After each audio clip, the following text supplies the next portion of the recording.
All right, this is going to be chapter 4, and this time we are working on lesson 4-5, and this is going to be on scientific notation. All right, scientific notation is just another way of writing a really large number shorthand or very, very small number shorthand. So let's look at what that looks like. If I had 14 times 10 to the 4th power, that means I'm going to add 4 more zeros to this number. So let me show you what that looks like. I'm going to write 14 because that's the number they gave me. Now, assuming there's a decimal here at the end, okay, I'm going to move it out 4 spots. 1, 2, 3, 4. When I do that, I'm now going to add in some zeros. 1, 2, 3, 4. So my final answer is going to be 140,000. So you can see that this is a short way of writing this very large number here. And all I did is when you're multiplying by a positive exponent, you move to the right. Well, what if you're multiplying by a negative exponent? What would that look like? Well, let me show you. If we had 3.6 times 10 to the negative 5th power, we are now going to go to the left, which means I'm going to write this number, 3.6, and now I'm going to move my decimal to the left. Oh, left. My pen got stuck there. 5 times. 1, 2, 3, 4, 5. So if I fill all this in with zeros, I wind up with 0.00036, which is a very, very, very, very small number. Okay, so it's just a faster way of writing it. Let's try another one. We have 2.5 times 10 to the 5th. Okay, notice that my exponent is positive, so I'm going to go to the right. Okay, so I'm going to write 2.5, and I'm going to move my decimal 5 times to the right. 1, 2, 3, 4, 5. Now I'm going to fill this in with zeros. 1, 2, 3, 4 zeros get added to that number. And so my final answer is going to be 250,000. And if you're not sure where to put that comma goes in every time you have a set of 3. Okay, let's look at this one. If I had 10.2 times 10 to the negative 3rd power. Oh, so notice I have a negative exponent. That means I'm going to go to the left. Okay, so I'm going to write my number, 10.2, and I'm going to go to the left 3 times. 1, 2, 3, which means I added 1 more zero, giving me the final answer of 0.0102. So again, a very small number. Okay? Now, what if they gave me the big number and they wanted me to find what the scientific notation would be? So let's say we have this very large number here. Be nice if my pen worked. Let's try this again. All right. What if I had 23 billion?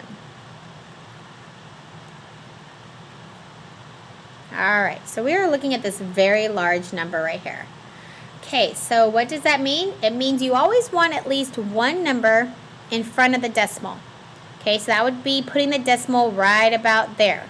Okay, so I'm moving it from here all the way to here because you want at least one number for the decimal. So how many jumps did I actually make? Okay, so let's see. I'll change it to blue. Let's count. 1, 2, 3, 4, 5, 6, 7, 8, 9, 10. I made 10 moves. So we know that's going to be 10 to the 10th power. And it's going to be positive because this was a positive number. That's not where the decimal is on the other end. We are moving the decimal. So it's a positive 10. And that's going to be 2.3 because that's how we got the decimal to be here in the middle. Okay, so one more time just to show you. We had this very large number. This is where the decimal was originally because we always assume it's at the end.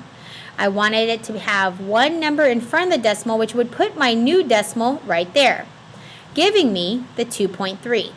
Well, how many jumps did I make? I made 10 jumps, and that's how I got, it's always going to be a base 10, and this is how many jumps or moves you make. Okay, let's try one where I'm going in the opposite direction, where I have a very small number.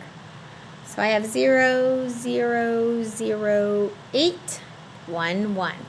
Now remember, you want at least one digit in front of the decimal, which would be moving my decimal from here to right here because I want 8.11.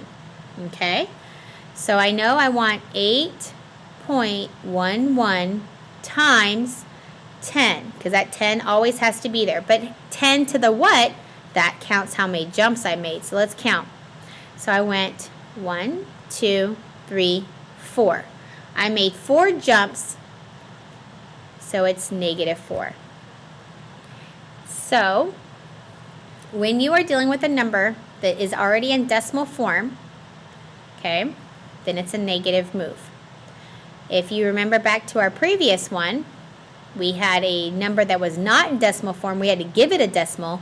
That's why it's in positive form. Okay? So let's try one more.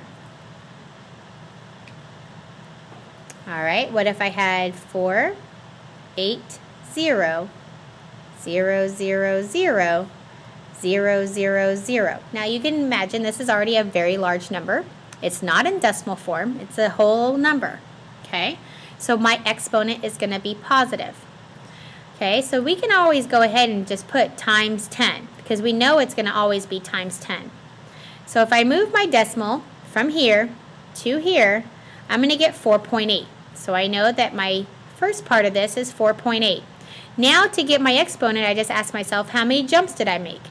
1, 2, 3, 4, 5, 6, 7, 8. I made 8 jumps. And it's going to be a positive 8 because I went from a very large number that was already a whole number, not a decimal answer. Okay, so what if we have one written with an exponent like this? What if we have 2.7 times 10 to the -3rd? And I asked you to solve that. Well, what that would look like is I would put 2.7 and I'd move to the left 3 places. Okay, we did ones like this similar earlier in the lesson here. So my final answer is 0027. Okay, same thing goes for the other type of direction.